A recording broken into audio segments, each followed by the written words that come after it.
Votre favori? Mon favori, logique, ce serait Guirassy.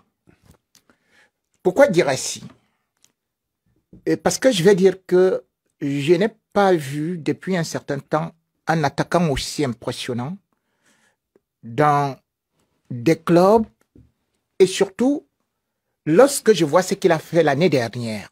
L'année dernière, c'est quand même, comme d'ailleurs nous l'a rappelé notre confrère, c'est 28 buts. Et là, et c'était avec Stuttgart. 28 buts en 28 matchs. 28 buts en 28 matchs. C'est-à-dire que son ratio est même un peu élevé quand on essaie de regarder. Harry Kane a bénéficié d'une très grande équipe. Il n'y a que Harry Kane qui a fait mieux. Il n'y a que lui. Avec le Bayern. Bon, maintenant, il y a quelque chose que les gens ne regardent pas beaucoup. C'est qu'en club, justement, nous avons une compétition phare en Europe. Cette compétition, c'est la Ligue des Champions.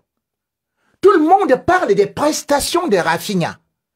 Rafinha, c'est 6 buts, 2 passes décisives. Ils ont été en face à face cette semaine, précisons-le. Le Barça est allé jouer à Dortmund où il joue maintenant. Et, bien évidemment, Guirassy, c'est 6 buts, 2 passes décisives.